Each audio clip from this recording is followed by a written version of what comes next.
Meus queridos irmãos, a paz do Senhor, eu sou o pastor Andrei Corrêa, estamos hoje aqui para mais uma lição da nossa Escola Bíblica Dominical, Assembleia de Deus em Belém, revista que está estudando o Evangelho de Lucas. Hoje estamos na lição de número 7, esta lição será ministrada agora no próximo domingo, que será dia 12 de novembro, tá? Não perca, nós estamos na lição de número 7, então nós estamos trazendo essa lição aqui para servir como apoio, como subsídio para você. Agora preste atenção na lição de hoje. O tema da lição é a oração, os fariseus e a vida cristã. E está baseado nos capítulos 11 a 14 do Evangelho de Lucas. São os capítulos que nós estudaremos nesta lição. A lição está maravilhosa, falando coisas maravilhosas para a nossa vida cristã, para a nossa edificação. Tenho certeza que você, professor, vai tirar muito proveito, vai usar bastante aqui dos subsídios, dos comentários para passar para a sua classe, tá? Rapidamente passando aqui o texto áureo com vocês, pega na sua revista aí, você tem texto áureo, diz o seguinte: pois todo o que pede, recebe, o que busca, encontra, e a quem bate, abre-se-lhe-á. Está lá no Evangelho de Lucas, capítulo 11, versículo 10. Agora preste atenção para essa verdade prática. Que lição maravilhosa. Veja bem, o apetite pela Bíblia, pela oração e por servir a Deus e ao próximo são o que? São pilares da fé cristã e evidência da boa saúde espiritual. Essa verdade prática está potente aqui, está uma bênção, né? Falando dos pilares que são a evidência da saúde espiritual da vida de um cristão. Então, queridos, fica com a gente aqui até o final desse vídeo, com certeza você vai ter muito aqui para somar na sua lição da Escola Dominical, para ser ministrada agora no próximo dia 12, com a sua classe, com os seus alunos, com aquelas ovelhas que o Senhor tem colocado debaixo das tuas asas para você cuidar, discipular, são os alunos da Escola Dominical. Agora, o texto base desta lição está no Evangelho de Lucas, capítulo 11, versículo 1 até o versículo 23. Você vai ler com a sua classe, nós já estudamos, fora a parte, os capítulos. Leia a Bíblia, sempre reforçamos que o estudo é da Palavra de Deus, a revista é só um apoio. Então você bota esses alunos, leia o texto sagrado, leia os capítulos todos, leia você em casa, põe os alunos para lerem na sua classe. Faça aquela leitura responsiva lá com todos eles participando, para que eles ganhem familiaridade com a palavra de Deus. Então já vamos passar para a lição aqui, amados. Está maravilhosa, né? Coisa muito tremenda. Eu estava estudando aqui durante a semana, Deus falando ao meu coração, reforçando alguns pontos que eu tenho aprendido nos últimos dias, estudando, ouvindo. Parece que Deus está assim, pegando no pé do seu povo, apertando a sua igreja para orar, para buscar cada vez mais o Senhor. Então, vamos nos ligar, porque Deus tem algo maravilhoso para falar nesta lição. Veja bem, Jesus, nesses capítulos, dedica seus últimos momentos a ensinar a multidão e a exortar os religiosos da época, pois não o reconheciam como Messias e buscavam uma oportunidade para acusá-lo. Olha só o que diz aqui. Jesus, ele pega, ensina a multidão e repreende os religiosos, né? Se Jesus fosse, talvez, um religioso como os fariseus, alguém que chega lá e diz, vou implantar a minha religião, ele ia chamar os religiosos para o seu lado e dizer que, ó, aqui eu quero formar um grupo de religiosos para vocês, junto comigo, formarem uma nova igreja de religiosos. Não. Jesus repudia o comportamento dos religiosos da época e ensina a multidão que estava com o coração aberto, arrependido, pronto para receber o ensinamento da palavra, pronto para receber o perdão dos seus pecados e ter uma vida nova com Deus. Então Jesus começa a instruir, ensinar a multidão, avisando para eles que vai vir perseguição, que assim como estão perseguindo e querendo matar a Jesus, vão perseguir os seus discípulos, vão querer matá-los, vão pensar em destruir a fé, a base deles, o ensinamento deles, mas que eles permanecessem firmes. Porém, para os religiosos, advertências, né? Promessas de punição, de castigo, caso não houvesse arrependimento por parte desses homens religiosos. Ponto 1, tópico 1, veja bem, o que é que diz aqui no tópico 1? A oração persistente. Capítulo 11 do Evangelho de Lucas, versículo 1 a 4, Jesus ensina a oração que praticamente todo mundo aqui no Brasil sabe, que é a oração do Pai Nosso, né? Um país que se intitula cristão, praticamente em qualquer lugar que a gente chegue, que esteja assim, pessoas, mesmo que não são crentes, vão fazer alguma coisa, vamos rezar um Pai Nosso. Ah, tá alguém emocionado, vamos rezar um Pai Nosso. Ah, vamos jogar uma partida de futebol, vamos rezar um Pai Nosso. Né? Então, geralmente, essa oração ela é muito conhecida e ela é repetida.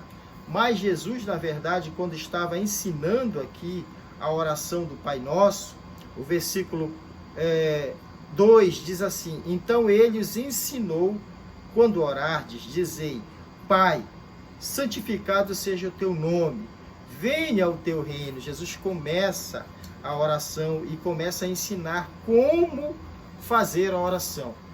Como qual a forma de orar e não repetir as mesmas palavras. Então isso não pode ser confundido. Tá? Todo mundo sabe, todo crente que é aluno da escola dominical sabe que Pai Nosso, a oração do Pai Nosso não é uma reza para ser repetida, mas ela é uma forma, ele traz ali todo o esqueleto, vou dizer assim, né? Porque assim que a gente chama a estruturação de um tópico, de um conceito, traz ali toda a estruturação de como deve ser feita uma oração. A gente vai fazer isso aqui agora. Então, ela deve ser, o que diz aqui o comentarista, nosso pastor Enoque, um modelo ou padrão para as nossas orações espontâneas. É muito forte essa palavra. Ela deve ser um modelo ou padrão, mas não deve ser só aquelas palavras repetidas. A oração ela deve ser espontânea, do nosso coração, saindo da alma, as palavras saindo do fundo do nosso coração. Agora escuta só, presta bem atenção. Jesus já começa quebrando o protocolo judaico. Ele diz, Pai nosso que está nos céus. Mas a palavra começa, Pai, ela começa para quebrar protocolo. Por quê? Porque o judeu não tinha por costume chamar Deus de Pai. Né? Havia um certo temor, uma reverência, esse tratamento de Pai não era dado para Deus.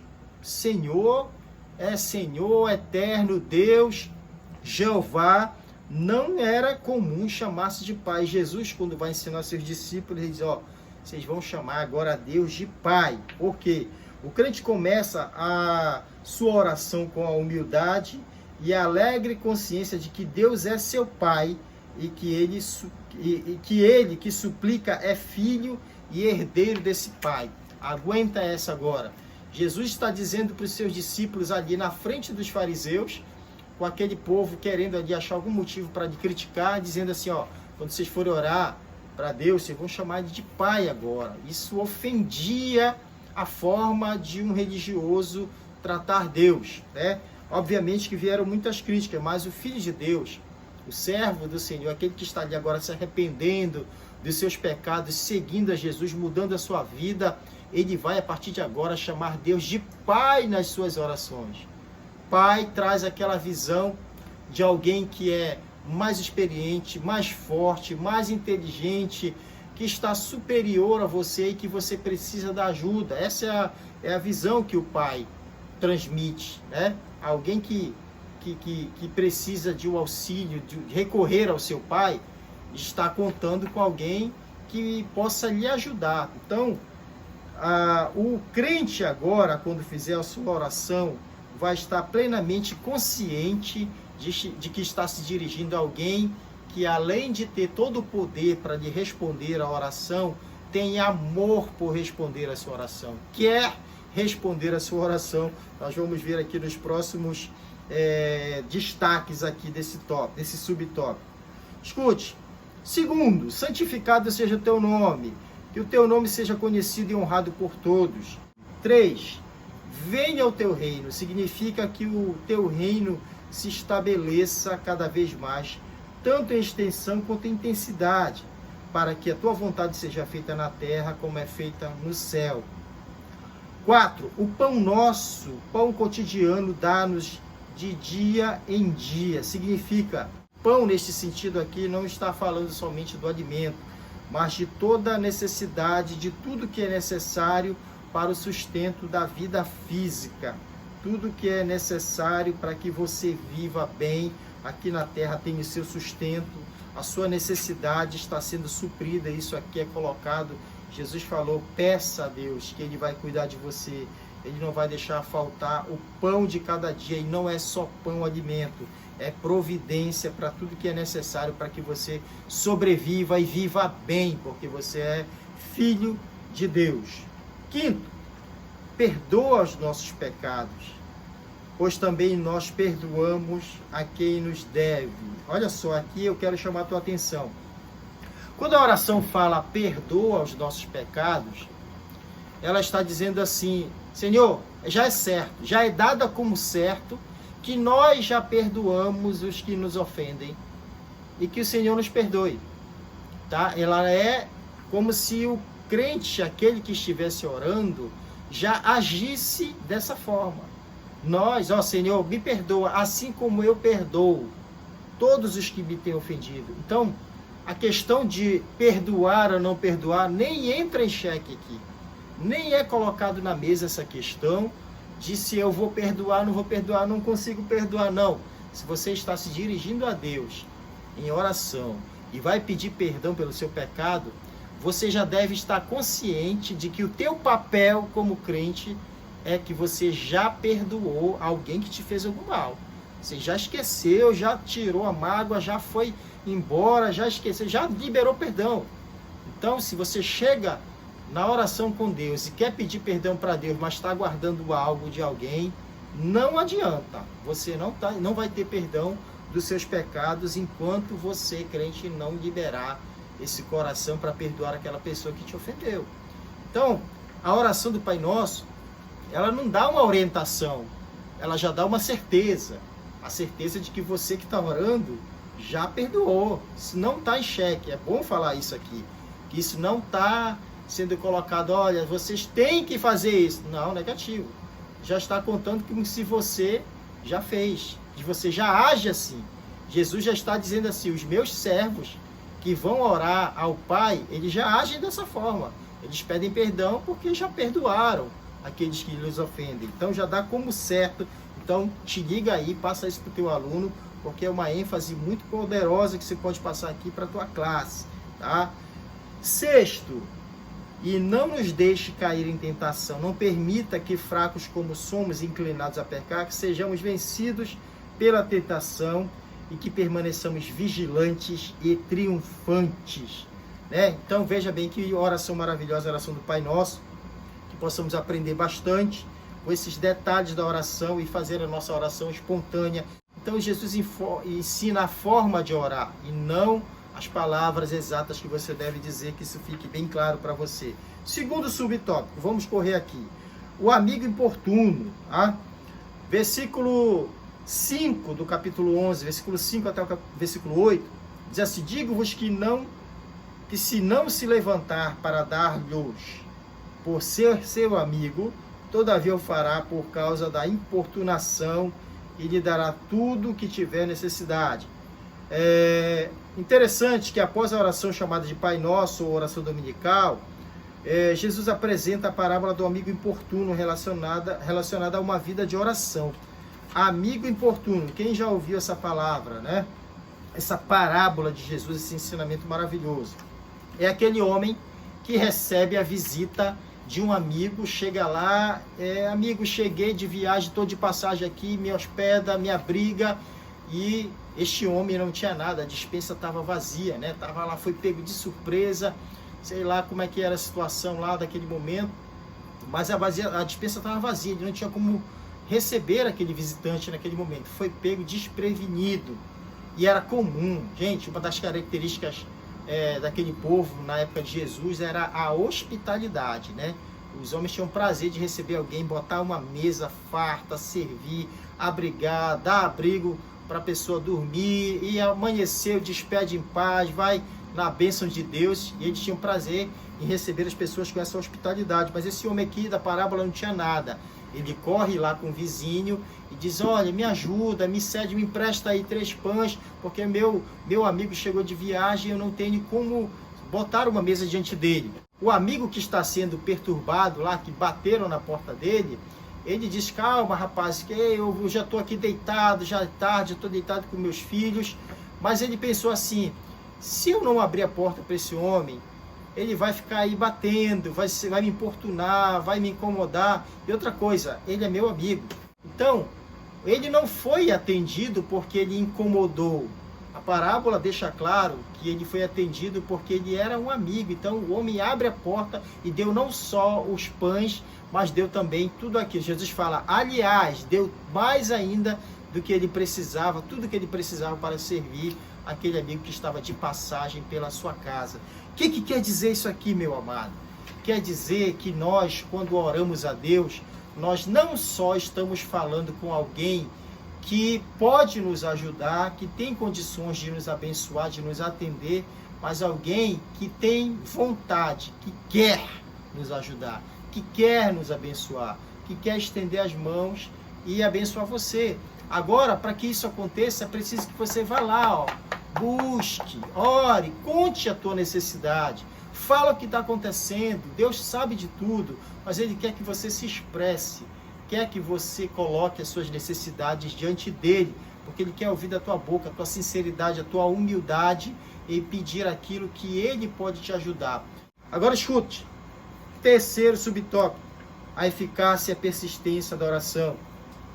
Por isso vos digo, pedi, dá-se-vos-á, buscai e achareis, batei e abri-se-vos-á. Verso 9 do capítulo 11. Jesus aqui continua enfatizando a perseverança na oração.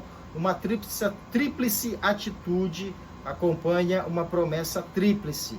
Peçam e receberão. Busquem e acharão. Batam e as portas se abrirão.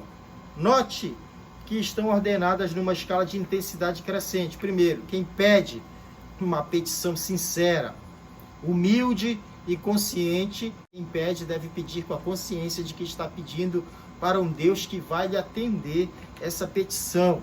Amém? Segundo, é buscar. A intensidade vai aumentando. E quem busca, a revista diz assim, a pessoa deve estar diligentemente ativa no esforço de obter uma resposta. Por exemplo, alguém deveria não só orar em prol da comunhão com Deus, mas também deveria diligentemente examinar as Escrituras, orar e ir aos cultos. Um exemplo aqui, tá? Alguém que busca algo, pede a oração, mas eu digo, além de pedir, eu vou buscar. Ela vai começar a entrar nessa seara da prática. Eu quero ser santo. Neste exemplo aqui, eu quero ser santo.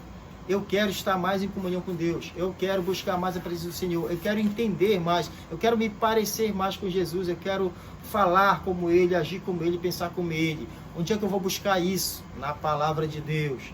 Quero ter mais comunhão e intimidade com Ele. Onde é que eu vou buscar isso? Vou orar mais, vou buscar, vou estar em intimidade, vou desviar os meus pensamentos do mal, os meus olhos, os meus lábios, vou falar coisas apenas que agradem a Deus. Então, essas atitudes vão fazer com que essa pessoa alcance este objetivo muito mais rápido, porque ela está não só pedindo, ela está buscando, ela está em busca de uma prática, de um aperfeiçoamento, e com certeza Deus, através do seu Espírito Santo, vai qualificar, condicionar cada vez mais essa pessoa a estar mais em intimidade, mais em comunhão com Cristo.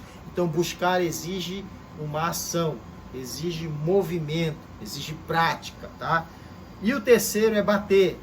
Bater é perseverar. Alguém que continua batendo a porta do palácio do reino até que o rei, que é ao mesmo tempo o pai, abre a porta e providencia tudo o que necessita. Então, continuemos pedindo, buscando e batendo através das nossas orações e das nossas atitudes, da nossa perseverança. Tópico 2, amados, chegamos aqui a demonstrações contra os fariseus. Agora vamos entrar nesse ponto aqui, que é bem interessante.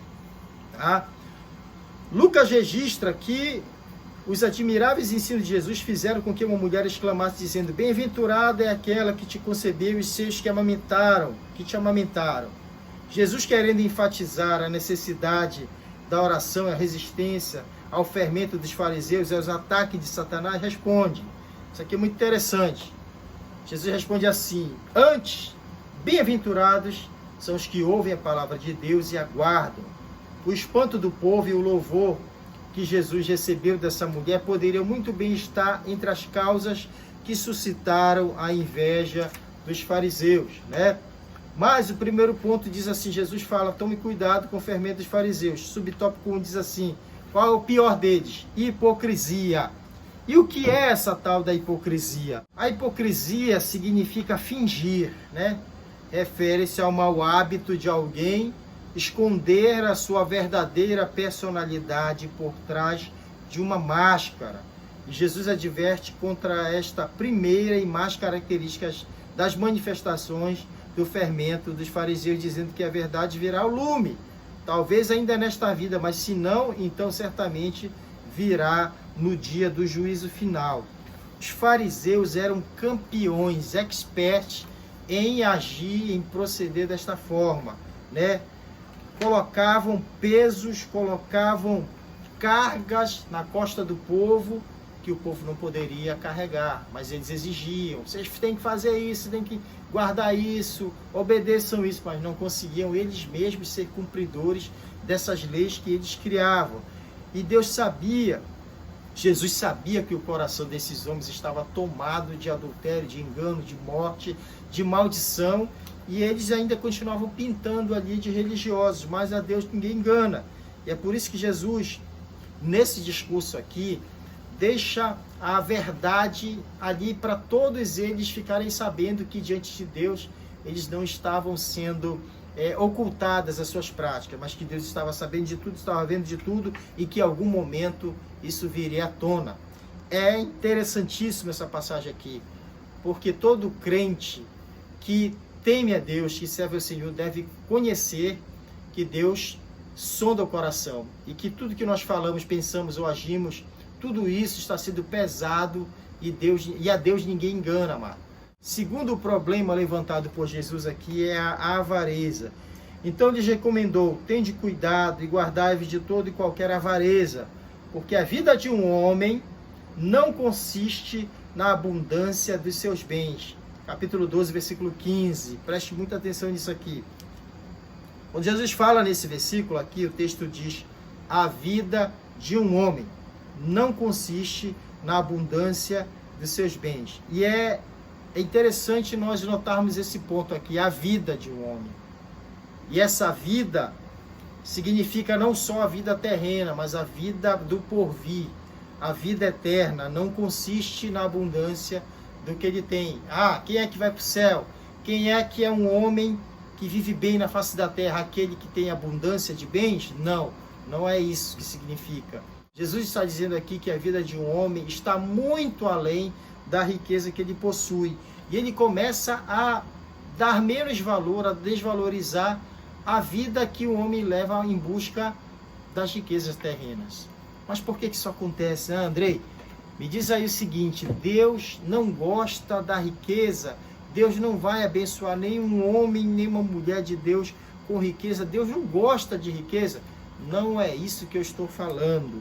Eu estou dizendo que quando o homem coloca a prioridade da sua vida na abundância dos bens, nisso não vai consistir sua vida não vai ser plena, a sua vida não estará completa, porque a sua vida não depende disso. A sua vida, a vida eterna, a vida próspera aqui na terra, não está na abundância de bens. É isso que o texto está falando. Então, o homem que fica dedicado, obcecado por busca de riquezas, o versículo 20 diz assim, ó, louco, esta noite te pedirão a tua alma, e o que tens preparado para quem será, né? Longe de reprovar as riquezas, e o que Jesus chama de loucura é a vã expectativa dos que creem em si mesmos e em suas posses, ignorando a Deus. Então, o problema não está na riqueza, amado. O problema está no amor, na dedicação, na prioridade que a pessoa dá à riqueza.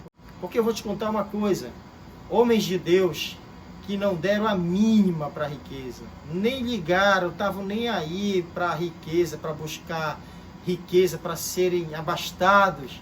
Esses homens que a Bíblia registra, eles deram total prioridade em amar a Deus e em conhecer a Deus. Sabe o que aconteceu com eles?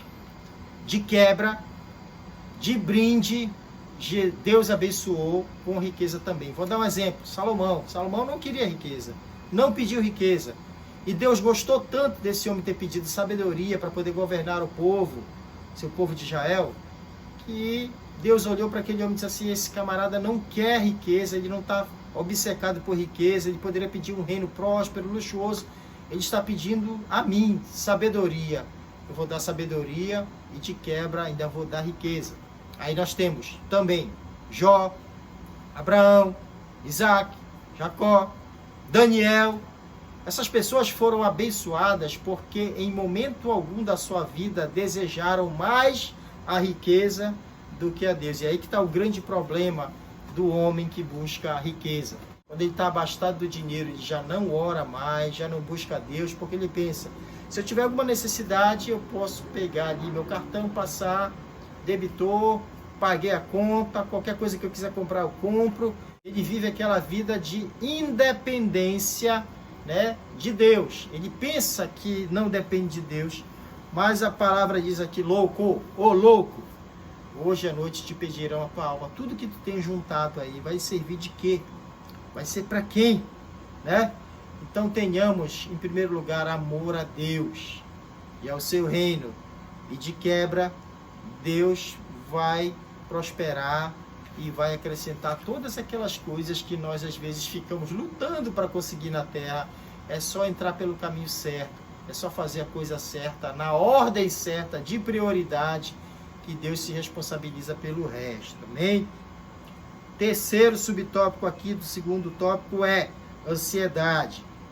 Os crentes devem ser diferentes dos demais em seus anelos íntimos, devem fixar o coração em coisas diferentes, devem ser controlados por ideias diferentes, devem ser motivados por um amor diferente. Quando os membros da igreja quase não se distinguem dos de fora, isso aqui é muito importante, preste atenção. Quando os membros da igreja não se distinguem dos de fora em suas ambições mais íntimas, nas metas que tentam alcançar, na maneira de conduzir os seus eventos e festas sociais, no tipo de literatura que preferem ler, nos cânticos que preferem cantar, na escolha dos amigos, etc., alguma coisa está errada. Quando a gente tem o coração dominado por Deus, quando a gente tem o coração dirigido por Deus pela sua palavra, as nossas escolhas são diferentes. O nosso viés, ele é diferente. Ele é orientado para algo de Deus, para as coisas que remetem ao reino dos céus. É isso que a revista está tentando nos passar aqui. Que se a gente não tiver esse viés espiritual, esse viés divino na nossa vida, o Espírito Santo dirigindo as nossas ações, as nossas palavras, as nossas escolhas, os nossos gostos, as nossas preferências, se isso não estiver sendo dirigido para o lado de Deus, para o lado espiritual, alguma coisa está errada. A revista nos diz que o Pai Celestial cuida para que tenham não só abundância de bênção, de espirituais, mas não lhes faltará o necessário para o cotidiano. Com muita ternura, Jesus acrescenta. Jesus fala no versículo 32, capítulo 12, assim, ó, até é bonito esse texto aqui, ó. Não temais, ó pequenino rebanho, porque o vosso Pai se agradou em dar-vos o seu reino. Antes de tudo, Deus, Ele ama nos abençoar. Deus, Ele quer nos abençoar, Ele quer nos fazer bem, né? É a gente que busca, que a gente que estraga tudo, a gente que vai pelo caminho errado, a gente que toma nossas decisões e às vezes as coisas não acontecem da forma que nós pensamos que seria melhor para a gente. A gente fica frustrado. No final, a gente vai entender que Deus sempre teve razão, que Deus estava no controle de tudo ali, que se nós tivéssemos apenas dado um pouquinho mais de atenção para a sua voz, nós teríamos prosperado mais, nós teríamos sofrido menos, né? Terceiro e último tópico, gente, vida cristã. Jesus iniciara a sua última viagem a Jerusalém e parece que ele não tinha pressa. Aliás, ele permaneceu tempo suficiente nesses lugares para lhe poder ensinar, tá? O ensino da porta estreita, subtópico 1, a porta estreita, capítulo 13, verso 24. Jesus respondeu-lhes: esforçai-vos por entrar pela porta estreita, pois eu vos digo que muitos procurarão entrar e não poderão. Escute, em resposta à pergunta que alguém fez: Senhor, são poucos os que são salvos, Jesus disse ao inquiridor, bem como a toda a multidão que estava reunida, que todos deveriam se esforçar por entrar pela porta estreita, esforçar-se na luta contra todos os adversários, Satanás, o pecado, o ego, pois muitos buscarão entrar e não poderão. Constitui uma séria advertência destinada a todos para que deixem a perversidade e a indiferença. E outra coisa que eu gosto muito de falar, que quando a gente fala, escuta algumas vezes uns pastores pregando, dizendo assim, Jesus já ganhou a salvação, já conquistou a salvação é pela graça, não precisa, eu não vou conseguir fazer nada porque eu sozinho não consigo fazer nada. E preste atenção, isto tem confundido a cabeça de muita gente, porque a gente escuta pessoas falando que o homem não é capaz de fazer nada pela sua salvação.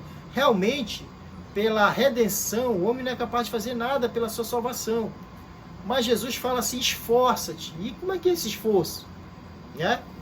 O homem precisa sim fazer algo pela sua salvação. Depois que ele aceita Cristo, ele precisa se esforçar, ele precisa carregar sua cruz e andar nas pisadas do Mestre, obedecer a palavra de Deus. E quando a gente escuta muitos pastores pregando e dizendo assim, não há nada que eu possa fazer pela minha salvação, porque o homem é imperfeito, o homem vai sempre estar em pecado. Nós não estamos falando de pecado, nós estamos falando de quem já foi redimido, quem já aceitou a Cristo, quem já teve a sua vida lavada pelo sangue de Jesus, precisa se esforçar por entrar por essa porta estreita. Senão não haveria necessidade de Jesus pedir para que a gente se esforçasse. Então essa porta estreita, para que você entenda que quando você entra pelo caminho da salvação, perseguição virá sobre a sua vida, calúnias virão sobre a sua vida, adversidade, vai ser difícil, o mundo inteiro contra você, contra os teus princípios, contra a tua fé, às vezes até a tua família. Essa porta é estreita, espinhosa, é apertada, o caminho é espinhoso, mas ela te leva para o céu. Então o esforço é nesse sentido, amado. Nenhum de nós teríamos condições, claro, de morrer na cruz, de ser crucificado, de viver uma vida aqui sem pecado. Jesus já fez essa parte e com relação a isso, realmente, nós não podemos fazer nada. Mas a Bíblia vem e diz assim, esforça-te por entrar pela porta estreita. Então o homem tem um papel sim na questão da sua salvação. Depois que aceita Cristo, tem que andar nas pisadas do Mestre. Viva em santidade, busque cada vez mais se aperfeiçoar no caminho do Senhor, porque Ele está te guiando, te discipulando para que você seja salvo, seja arrebatado, que você vá para o céu. Amém? Segundo, a mensagem corajosa. Jesus respondeu-lhes, ide dizer a esta raposa que hoje e amanhã expulsa demônios, cura enfermos e no terceiro dia terminarei, Alguns fariseus vieram dizer para Jesus, olha, Herodes quer tirar a tua vida, quer matar. Na verdade, eles queriam também, Mas já queriam dizer assim, botar a culpa no Herodes. Se acontecer alguma coisa com ele, a gente diz que foi o Herodes. Herodes quer pegar você, quer matar você. Então, tome cuidado. Tipo assim, tome cuidado, mas vai lá, Então, os fariseus vieram alertar, e Jesus já sabendo de tudo, e diz assim, eu estou seguindo a agenda do céu. Eu estou a serviço e às ordens de Deus, não de Herodes. Se eu ainda não fui para Jerusalém, ainda não cheguei lá, não é porque o Herodes quer me matar, não é porque o Herodes quer minha cabeça. Não, eu estou aqui fazendo o trabalho de Deus. Deus ainda me quer aqui, o Pai ainda me mandou aqui. Expulsar demônios, curar enfermos, libertar pessoas, pregar o Evangelho. No terceiro dia eu vou lá. Eu vou chegar lá, mas não porque é o tempo de Herodes, mas é porque é o meu tempo. Então Jesus não temia Herodes, qualquer outro governante, César. Jesus não temia. Cabia-lhe ao Senhor a pauta, a agenda de Jesus era apenas fazer a vontade do Pai, gente. Não é difícil de entender isso. Jesus queria fazer a vontade do Pai, era isso que lhe importava. Do terceiro, ele fala sobre a renúncia, serviço e renúncia. O último subtópico aqui. Versículo 33 do capítulo 14, diz assim: assim, pois, todo aquele que dentre vós não renuncia a tudo quanto tem, não poderá ser meu discípulo. A advertência para os que seguiam apenas por causa do pão, dos milagres e dos próprios interesses políticos. Jesus não estava empolgado com a quantidade, mas com a qualidade. Não se trata de salvar almas perdidas. Ele deseja que a sua casa fique cheia. No que se trata de salvar almas perdidas, ele deseja que a sua casa fique cheia. Mas no que se refere a discipulado pessoal, ele quer apenas os que estão dispostos a aprender, renunciar e amá-lo sobretudo. O preço de seguir Jesus é carregar a nossa cruz, ou seja, identificar-se diariamente com Jesus, também no sofrimento, se quisermos desfrutar da sua glória. Aceitar Jesus é só o primeiro passo. Vai lá, enche a casa, aceita Jesus. Mas, amado, em termos de discipulado, ou seja, aqueles que ficam, aqueles que não vêm só por causa do milagre, só por causa da bênção, só por causa da cura, só por causa da promessa, da profecia, da revelação, aqueles que ficam e querem se parecer com Jesus, Jesus exige destes uma renúncia. Jesus exige destes uma postura, e é isso que ele quer da gente. Renúncia, postura, renunciar ao mundo, postura de cristão, para que nós venhamos nos parecer com ele. Nós temos que nos parecer com ele, andar nas suas pisadas, como eu sempre falo e gosto de falar. Então, não é fácil, não tem moleza. Tá? Quem está aqui só para encher a casa, só para viver de bênção, vai estar por aí. Mas quem quiser realmente o compromisso com Deus, quiser morar no céu, quiser ser discípulo de Cristo e seguir, tomar sua cruz e seguir, vai ter que pagar o preço, vai ter que pagar o preço da renúncia, vai ter que se esforçar por entrar por essa porta estreita. Agora escuta a aplicação pessoal. Há alegria no céu tanto quando um pecador se arrepende, quanto quando o salvo faz renúncias pessoais para ser fiel a Deus e servir ao próximo. Quem te falou que aceitar Jesus era só isso e pronto, né? E já está acabado, já está garantido, já estou no céu, posso viver a vida, já entrei na igreja, já recebi, já fui batizado, já até canto no conjunto. Quem falou que era isso? Amados, os nossos passos estão guiados, estão registrados no céu. Tudo que nós fazemos, falamos, pensamos, tudo isso está aos olhos de Deus. Veja só, o Senhor, quando você renuncia, quando você diz não para o mundo, para o pecado, há uma alegria no céu. Há uma alegria tremenda no céu. O Espírito Santo se alegra junto com você e você sente que você fez bem para a sua vida por rejeitar o pecado. O nome disso é renúncia. E só sabe o que é ser filho de Deus quem aprende a renunciar, a negar a si mesmo. A dizer não para os seus próprios interesses, para os seus próprios prazeres e dizer sim para a palavra de Deus, para a obediência a Cristo. Amém? Espero que você tenha sido abençoado com esta lição, com esta reflexão aqui, que você use bastante na sua lição da escola dominical, junto com a sua classe. Amém? Que Deus abençoe. Siga em frente, Deus é contigo. Até a próxima lição. Deus abençoe.